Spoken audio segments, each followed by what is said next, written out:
प्रभु यीशु मसीह के नाम में आप सब लोगों को मेरी तरफ से जय मसीह की। मैं आपका भाई अरुण जैन। आज परमेश्वर ने मुझे कुछ वचन के द्वारा बात की है।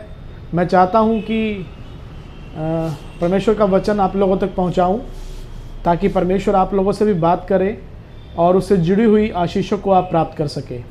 आइए हम प्रार्थना करेंगे। प्रभु जी, धन्यवाद करते हैं आपके पवित्र वचनों के लिए। प्रभु, आपने हमें सोने से भी खरे वचन दिए हैं। प्रभु, उनके द्वारा हम सीखें और उन पर चलें और आपसे आशीष प्राप्त करें।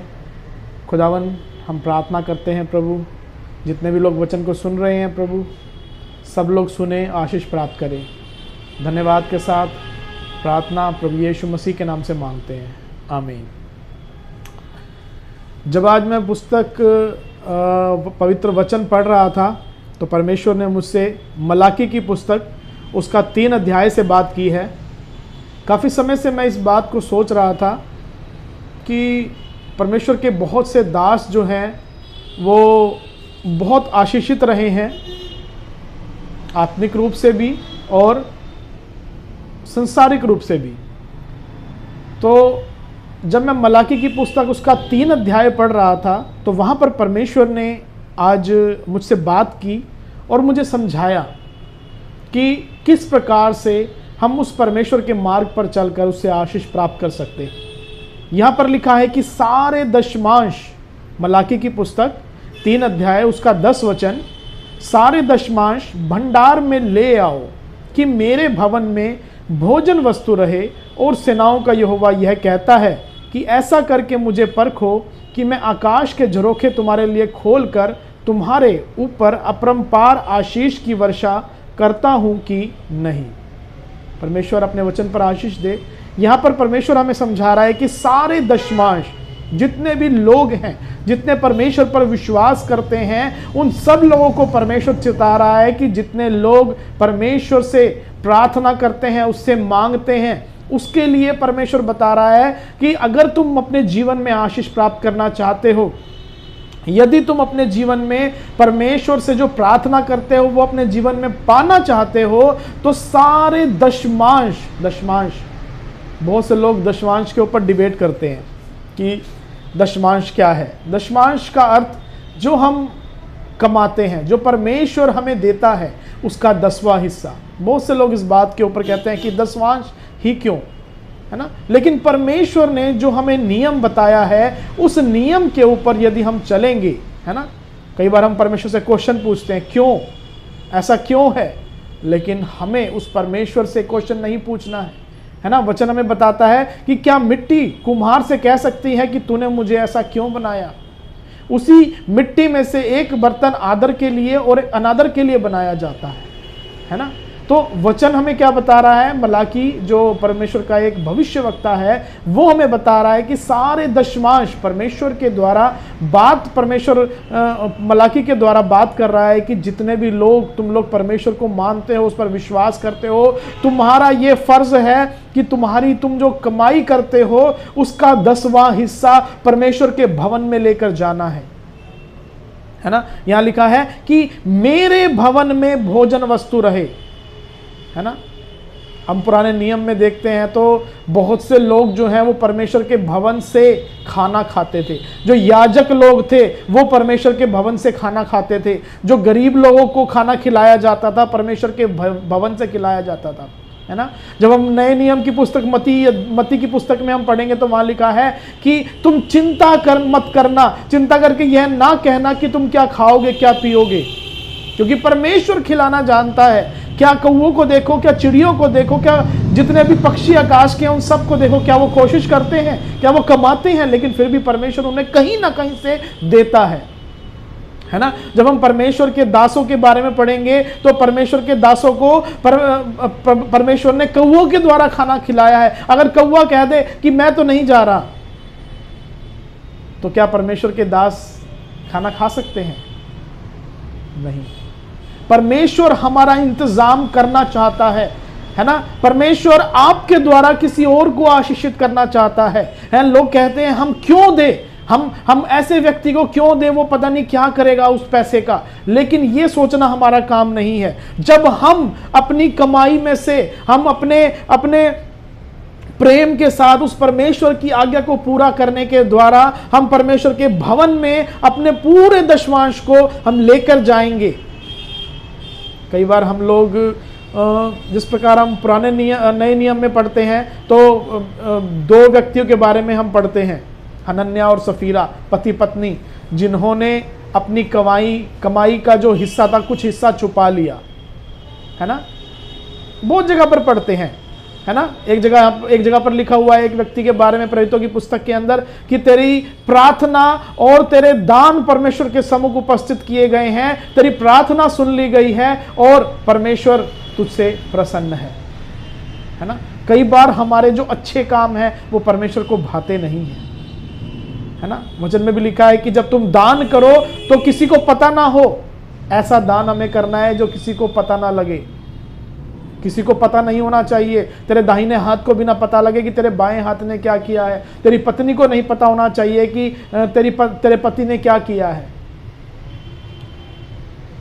बिना दिखावा किए, बिना किसी को शो किए, बिना अपनी प्रशंसा चाहे, जब हम उस दशवांश को, उस दान को उस परमेश्वर के भवन में लेकर जाते हैं, तब परमेश्वर कहता है कि ऐसा करके मुझे परखो।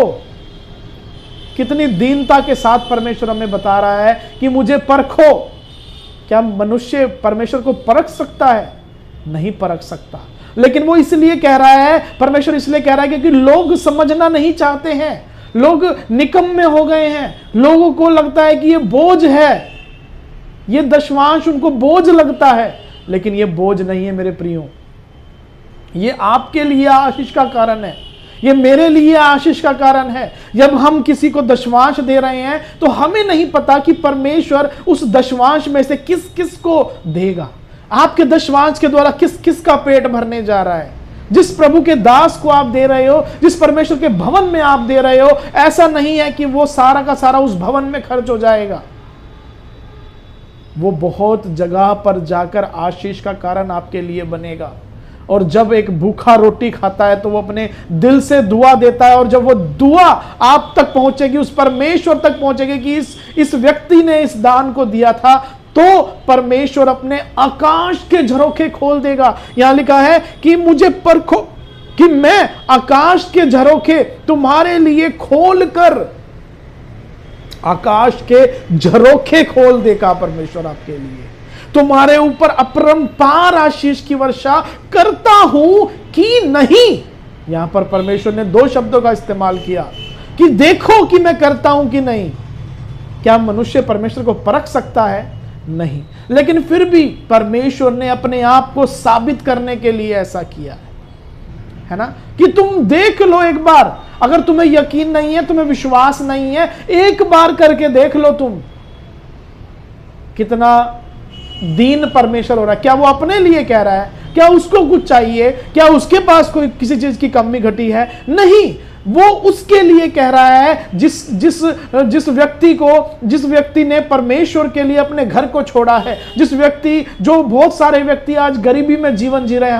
हम प्रेरितों की पुस्तक के अंदर पढ़ेंगे तो वहां पर लिखा हुआ है कि सब लोग जितने व्यक्ति कलीसिया के अंदर होते थे, सबकी संपत्ति सांझी होती थी।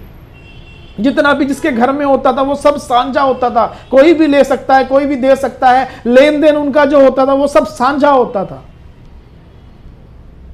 लेकिन आज मेरा और तेरा हम करने लगे। ये मेरा है, ये तेरा है। कोई कलीसिया का भाई अगर कोई मुसीबत में है तो हम उसकी हेल्प करना नहीं चाहते हैं। कोई परमेश्वर का दास अगर मुसीबत में है तो हम उसकी हेल्प करना नहीं चाहते हैं।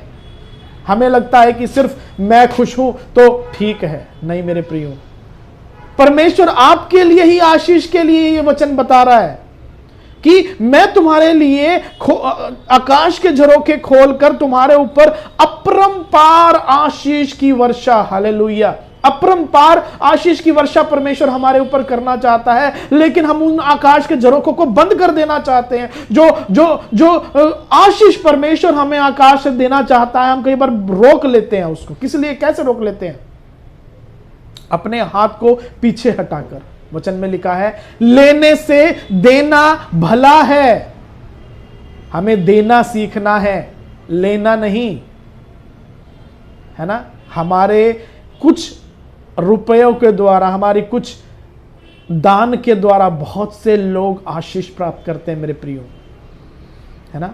अगर मैं आज ठीक हूं, सही सलामत हूं और मैं कमा रहा हूं तो ये उस परमेश्वर की कृपा है ना। और इसका धन्यवाद हमें करना कभी छोड़ना नहीं चाहिए, है ना। उसके बाद लिखा है मैं तुम्हारे लिए नाश करने वाले को ऐसा घुड़कूंगा। पहले तो परमेश्वर आकाश से अपरंपार आशीष की वर्षा करेगा। पहले परमेश्वर आपको हर एक वो चीज देने वाला है जो आप परमेश्वर से मांग रहे हैं, है ना। दूसरा लिखा है कि मैं तुम्हारे लिए नाश करने वाले को ऐसा घुड़कूंगा। जो तुम्हें सताता है, कौन सताता है? हमारा विरोधी। और कौन है? शैतान, जो तुम्हें नाश करना चाहता है। तुम्हें नाश करने वाले को ऐसा घुड़कूंगा कि वह तुम्हारी भूमि की उपज नाश ना कर सकेगा। कितनी आशीष परमेश्वर हमें देना चाहता है जब हम अपनी कमाई के ऊपर उस परमेश्वर की आशीष को ले आते हैं। जब हम उस अपनी कमाई में से 10वां हिस्सा हमने उस पर लिख दिया ये परमेश्वर का है, तो बाकी 90% के ऊपर परमेश्वर अपने स्वर्गदूतों को खड़ा कर देता है कि ये धन कोई भी शैतान चुराने ना पाए, कोई भी शैतान, कोई भी व्यक्ति गलत तरीके से इसका धन लेने नहीं पाएगा। क्यों? क्योंकि इसने मेरे लिए, इसने मेरी आज्ञा को पूरा करने के लिए अपनी कमाई से 10वां हिस्सा निकाला है। और उस 90% हिस्सा है आपका, जो बाकी बचा हुआ हिस्सा है, उसको इतना फलवंत परमेश्वर करेगा कि आपको लगेगा कि बहुत कुछ परमेश्वर ने मुझे दे दिया है। हालेलुया। नाश करने वाले को ऐसा घुड़कूंगा कि वह तुम्हारी भूमि की उपज नाश ना कर सकेगा और तुम्हारी दाखलताओं के फल कच्चे नहीं गिरेंगे। सेनाओं के यहोवा का यही वचन है। हालेलुया। परमेश्वर कैसी आशीष हमें देना चाहता है हमारे बच्चों के विषय में, हमारे घर बार के विषय में, हमारे पत्नी के विषय में, हमारे रिश्तों के विषय में, कि हमारे रिश्ते कभी खराब नहीं होंगे, हमारे बच्चे जो हैं वो खराब नहीं निकलेंगे, तुम्हारी दाखलता के फल जो है वो कच्चे नहीं गिरेंगे। इसका मतलब क्या? हमारे बच्चे किसी गलत मार्ग पर नहीं जाएंगे, हमारे बच्चे गलत संगति में नहीं पड़ने पाएंगे। क्यों? क्योंकि हमारे घर के ऊपर, हमारी कमाई के ऊपर उस परमेश्वर की आशीष है। आपने सुना होगा कि जो लोग गलत तरीके से पैसा कमाते हैं, उनका जो धन है वो उनके बच्चों के द्वारा या उनके परिवार के द्वारा निकल जाता है।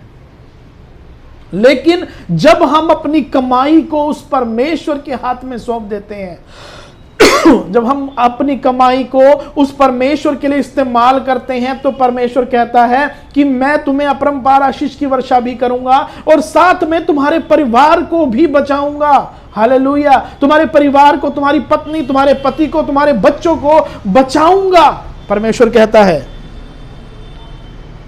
और क्या कहता है? तब सारी जातियां तुमको धन्य कहेंगी। हालेलुया। क्योंकि तुम्हारा देश मनोहर देश होगा। सेनाओं के यहोवा का यही वचन है।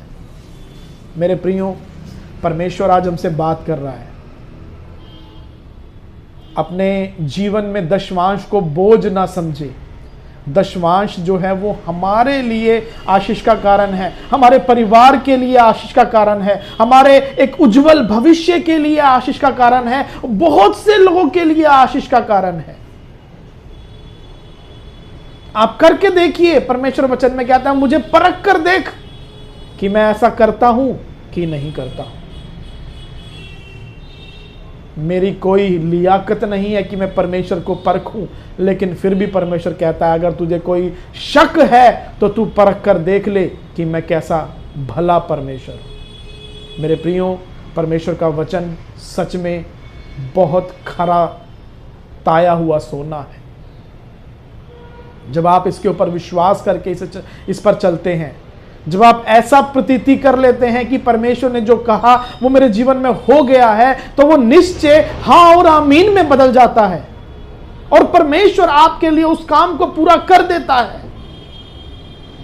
हमारा विश्वास और उसके साथ हमारा किया गया कर्म दोनों प्रभाव डालते हैं। मेरे प्रियो, अपने घर में से उस दशमांश को बाहर निकालिए अपनी कमाई में से उस दशमांश को बाहर निकालिए। बहुत से लोग सोचते हैं कि मेरी तो कमाई इतनी नहीं है कि मैं दशमांश दूं। मेरे प्रियो, अगर 100 रुपए भी कमाई है तो 10वां हिस्सा वो परमेश्वर को देना है। यदि 1000 रुपए कमाई है तो 100 रुपए परमेश्वर को देने हैं। अगर 10,000 रुपए कमाई है तो 1000 रुपए परमेश्वर को देने हैं, क्योंकि ये 10वां हिस्सा ये परमेश्वर के नाम का है। और यहीं पर जब हम पढ़ेंगे तो वहां पर लिखा है कि तुम मुझे क्यों लूटते हो। यहां परमेश्वर ने हमें जो लोग उस दशमांश की चोरी करते हैं उन्हें क्या कहा है कि तुम मेरे दशमांश की चोरी करते हो। मेरे प्रियो, हमें उस दशमांश को चुराना नहीं है, बल्कि देकर हमें आशीष प्राप्त करनी है। बहुत से लोगों को आशीष देनी है। आपके भाई बहन जो मुसीबत में है, जो आपके साथ रहने वाले प्रभु के दास जो है वो मुसीबत में है, उनको समय समय पर हेल्प कीजिए। अपनी कलीसिया के अंदर हेल्प कीजिए और अपनी कमाई में से अपना पूरा 10वां हिस्सा निकालिए। जब हम उसके प्रति वफादार रहेंगे तो परमेश्वर भी हमारे प्रति वफादार रहेगा। मैं आपको बता रहा हूं, परख कर देखिए, कर देखिए मेरे प्रियो। ये मैं आपको 100% लिख के देता हूं कि यदि आप अपनी कमाई का 10वां हिस्सा पूरी ईमानदारी के साथ देंगे तो कुछ ही समय के बाद अपने जीवन में आप आशीषों को आते हुए देखेंगे। अपने जीवन में तरक्की के नए रास्तों को खुलते हुए देखेंगे और आपके जीवन में जो बहुत सारी प्रॉब्लम्स हैं उसको आप हटते हुए देखेंगे। आपके लिए नए दरवाजे खुलेंगे, आपकी सोच खुलेगी, आपका माहौल बदल जाएगा, आपका वातावरण बदल जाएगा। आपके जो साथ रहने वाले लोग, क्या लिखा है वचन में, तब सारी जातियां तुमको धन्य कहेंगी। तब आपके पास वाले लोग भी कहेंगे कि सच में this is the blessed person, ये एक बहुत ही आशीषित व्यक्ति है। कब कहेंगे? जब हम अपनी कमाई में से 10वां हिस्सा वो परमेश्वर के लिए निकाल कर वो उसको अलग से हम देंगे। तब हमारा घर भी आशीषित होगा, हम भी आशीषित होंगे, हमारे साथ रहने वाले भी आशीषित होंगे और जो हमारे साथ रहने वाले वो हमारी तारीफ करेंगे। वो हमारा देश मनोहर देश होगा, हमारा घराना मनोहर घराना हो जाएगा, हमारा परिवार घराना जो मनोहर हो जाएगा और हमारी सोच भी बदल जाएगी ऑटोमेटिकली। यदि हमें अपनी सोच को बदलना है, अपने वातावरण को बदलना है, अपने भविष्य को बदलना है, मेरे प्रियो, मैं आपको बताना चाहता हूं कि इस परमेश्वर के इस वायदे को आप परख कर देखिए, चख कर देखिए कि वो परमेश्वर हमारे लिए जो उसने वायदा किया है वो पूरा करता है कि नहीं करता। इसी के साथ मैं परमेश्वर के वचन के साथ आप लोगों के लिए प्रार्थना करना चाहता हूं और मैं विश्वास करता हूं आज बहुत से लोगों ने इस वचन को अपनाया है और आज ही से वो अपनी कमाई का एक 10वां हिस्सा निकालना शुरू करेंगे। मेरे प्रियो, मैं आपको बताना चाहता हूं, एक छोटी सी घर में आप छोटी सी गुल्लक रखिए, है ना। कई बार क्या होता है कि हमें याद नहीं रहता कि कमाई का 10वां हिस्सा निकालना है, वो जेब में रह गया या वो खर्च हो गया।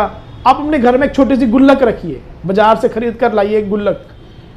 जब भी आपको कहीं से कमाई आ रही है तुरंत उसमें से निकाल कर 10वां हिस्सा डाल दीजिए। यह नहीं कि अब उसको खर्चा निकाल कर फिर जो बचता है उसमें से 10वां हिस्सा, नो। जो आपके पास इनकम आई है उस इनकम में से 10वां हिस्सा पहले परमेश्वर को देना है। तब जो खर्चा होगा आप खुद देखेंगे वो भी आपका कम हो जाएगा। अब कर देखिए, मैं आपको बता रहा हूं कि परमेश्वर सच में विश्वास योग्य परमेश्वर है। पृथ्वी और आकाश टल जाएंगे लेकिन उसका वचन कभी नहीं टलेगा। मेरे प्रिय, मैं प्रार्थना करना चाहता हूं सब लोग जिसने मेरा वचन सुना है, आप लोग आशीष प्राप्त करेंगे, जरूर प्राप्त करेंगे। प्रभु जी आपका धन्यवाद। खुदावन अपने वचन पर आशीष दें जिन लोगों ने वचन सुना प्रभु, और प्रभु आशीष के साथ ग्रहण किया। खुदावन मैं प्रार्थना करता हूँ आज से ही उनके लिए आशीष के दरवाजे खोल प्रभु। उनके लिए जो उनको नाश करने वाले हैं उनको घुड़क और उनको दूर कर प्रभु जी। धन्यवाद प्रभु जी, अपने वचन पर आशीष दे। खुदावन प्रभु यीशु मसीह के नाम से प्रार्थना मांगते हैं, आमीन। प्रभु का धन्यवाद। परमेश्वर आप सब लोगों को आशीष दे। सभी को जय मसीह की।